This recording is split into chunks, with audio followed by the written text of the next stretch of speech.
आपदामपहर्तारं दातारं सर्वसंपदां लोकाभिरामं श्रीरामं भूयो भूयो नमाम्यहम्।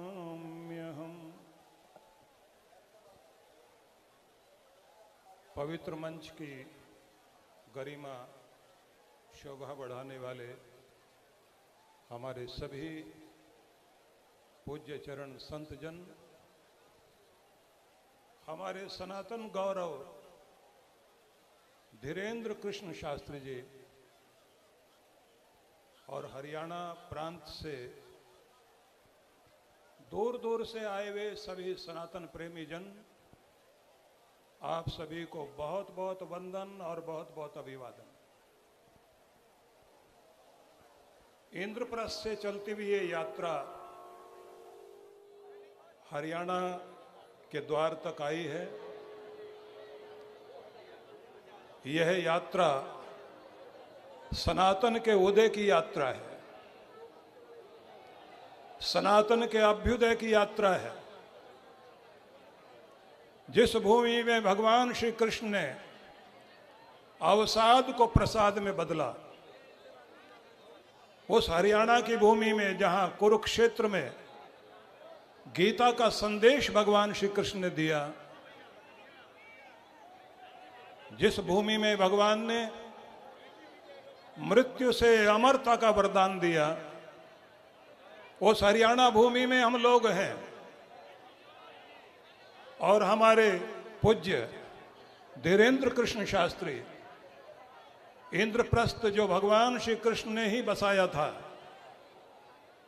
उस नगरी से चलकर भगवान श्री कृष्ण के जन्मस्थली, जिस जन्मस्थली को हम सभी चाहते हैं कि कोर्ट के माध्यम से वह जन्मस्थली फिर से सनातन प्रेमियों को पूर्ण रूप से प्राप्त हो जाए, इसके लिए और सनातन एकता, इसकी आज बहुत बड़ी आवश्यकता है।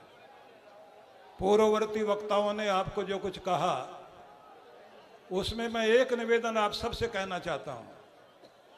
निवेदन ये है, जब संकट पड़ता है, बंदर भी एकजुट होकर लड़ाई लड़ते हैं। जब संकट पड़ता है, मधुमक्खी के छत्ते पर कोई ढेला लगा दे तो छोटी सी मधुमक्खी भी सारी इकट्ठी होकर के लड़ाई लड़ती हैं।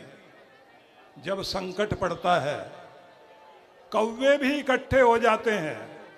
तो क्या हम इनसे भी गए बीते हैं कि इकट्ठे नहीं हो सकते, एक नहीं हो सकते? आज केवल ताली बजाने का ही समय नहीं है, आज ताल ठोकने का भी समय है। इसलिए ताली भी बजाइए और ताल भी ठोकने के लिए तैयार होइए। निवेदन करना चाहता हूं आप सभी से, आसमान से जब बूंद बरसती है, देखने में छोटी होती है, लेकिन जब सारी बूंदें मिलकर बरसती हैं तो नीचे नदियां बहने लग जाती हैं। भले ही आप बूंद बूंद हैं, लेकिन सारी बूंदें मिलकर के एक साथ बरसना शुरू करो। अब प्रेम की नदी बहनी चाहिए, एकता की नदी बहनी चाहिए, और ये नदी पूरे संसार को दिखा दे कि सनातन की शक्ति क्या है। इसलिए निवेदन करना चाहता हूं आप सभी से, छोटे छोटे रेसे इकट्ठे करके रस्सी बनती है। एक छोटे से रेशे में कोई ताकत नहीं है, लेकिन जब वो रेशे मिलकर के रस्सी बन जाती है तो हाथी को भी बांधने की ताकत रखती है। आज ये रस्सी सनातन की बंध जानी चाहिए, बन जानी चाहिए। और जो उन्मत्त हाथी बनकर चोट पहुंचा रहे हैं, उनको बांधने के लिए भी और अपनी शक्ति को एकजुट रखने के लिए भी इस रस्सी को बनाने की आज बहुत बड़ी आवश्यकता है। आपसे निवेदन करना चाहता हूं, थोड़ा विचार करना। जिन लोगों ने रातों रात कश्मीर खाली करा दिया, जिन लोगों ने बांग्लादेश की स्थिति खराब कर दी, उनके विषय में आप जानते ही हैं। लेकिन मैं एक उपचार बताना चाहता हूं, एक समाधान देना चाहता हूं। समाधान को ध्यान से सुन लेना सभी लोग, क्योंकि यहां मैं बोलने के लिए नहीं खड़ा हुआ हूं, कुछ कहने के लिए खड़ा हुआ हूं। और कहना यह चाहता हूं कि जब हर मस्जिद के साथ मदरसा है, जब हर चर्च के साथ कॉन्वेंट स्कूल है, तो आपके हर मंदिर के साथ एक संस्कार केंद्र, एक संस्कार शाला जरूर बननी चाहिए। मैंने कुंभ के अवसर पर योगी आदित्यनाथ जी के सामने सनातन प्रेमी सभी साधु संतों के विषय में निवेदन करते हुए ये कहा था कि अगर सबके पास, साधु संतों के पास एक एक आश्रम है, अंग्रेजों ने हमारे 7 लाख गुरुकुल बंद किए थे, तो आज आवश्यकता है कि हर आश्रम में एक गुरुकुल खड़ा होना चाहिए। और तब एक आवाज आएगी कि आएंगे खत अरब से, जिनमें लिखा ये होगा गुरुकुल का ब्रह्मचारी हलचल मचा रहा है। क्योंकि आपके उपदेशक जब तक निकलेंगे नहीं, क्रांति होगी नहीं। मैं निवेदन ये भी करना चाहता हूं, आज संचार क्रांति का युग है। संचार क्रांति के इस युग में संचार के माध्यम से भी संस्कार क्रांति का कार्य हम सबको मिलकर करना चाहिए। मोबाइल फोन सबके हाथ में है, लेकिन इसके माध्यम से अगर हम संस्कार क्रांति करेंगे तो हमारा देश मजबूत हो सकता है, सनातन मजबूत हो सकता है, हिंदू शक्ति बन सकती है। इसलिए आप सबसे कहना चाहता हूं, आज विश्व को तुम्हारा ज्ञान चाहिए। कृष्ण चेतना के अनुयायी उठो। आज विश्व को तुम्हारा ज्ञान चाहिए। कृष्ण चेतना के अनुयायी उठो। रोक दो हवा के कदम जो चली है आज। सेक्स की धुनों पे गाए जिंदगी के साज। राष्ट्र को दहकता हुआ प्राण चाहिए। शिवा की पुकार के अनुयायी उठो। आज एक होने का समय है, मिलकर चलने का समय है।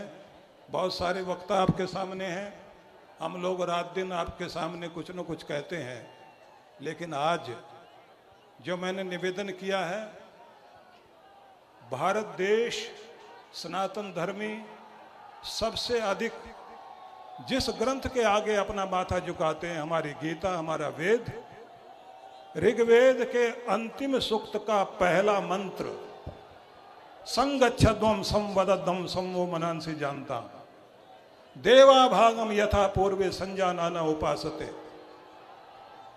कि यदि तुम अपने जीवन में स्वर्ग को, आनंद को, शक्ति और शौर्य को, समृद्धि और अभ्युदय को, अभ्युदय को प्राप्त करना चाहते हो, संगच्छध्वम, मिलकर चलना सीख जाओ। जिनके घर में भोजन और भजन इकट्ठा होता है वो घर एक रहता है। जो लोग मिलकर चलते हैं वो एक होते हैं। जिनके विचार एक होते हैं वो एक होते हैं। और जो भेदभाव को छोड़कर भाषा को, भूषा को, भोजन को, भजन को, भाव को, सबको एक रूप में अपनाते हैं, वो हमेशा एक होते हैं। और जो एक रहते हैं बस उन्हीं की जीत होती है। इसलिए ये याद रख लेना कि शक्ति जिसे कहते हैं, दुर्गा माँ, उनका सिर एक है, हाथ अनेक हैं, तब शक्ति बनती है। रावण के सिर अनेक थे और हाथ भी अनेक थे, इसलिए शक्ति नहीं थी। हमारे पास एक शक्ति है, एक सिर है, जिसका नाम बागेश्वर बाबा धीरेन्द्र कृष्ण शास्त्री, तो आप सब लोग हाथ बन जाइए, तब शक्ति बनेगी। इसलिए सबको एकजुट होना पड़ेगा, मिलकर चलना पड़ेगा, तभी कल्याण होगा। आप सबको बहुत बहुत अभिनंदन और बहुत बहुत सभी आचार्य गण, संत जन, विद्वज्जन सभी के चरणों में वंदन करता हूं। और एक तपस्वी राजूदास जी महाराज, जब इनका संदेश आया था, एक बार खड़े हो जाइए,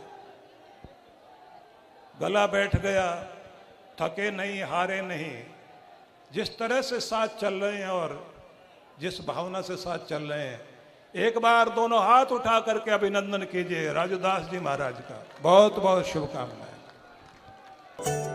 बालाजी महाराज के कृपा पात्र बागेश्वर धाम पीठाधीश्वर परम पूज्य धीरेन्द्र कृष्ण शास्त्री जी महाराज का पावन संकल्प। मध्य प्रदेश में छतरपुर के ग्राम गढ़ा में बनेगा विश्व स्तरीय कैंसर अस्पताल एवं रिसर्च सेंटर, जिसकी आधारशिला देश के यशस्वी प्रधानमंत्री नरेंद्र मोदी जी के कर कमलों से रखी जा चुकी है।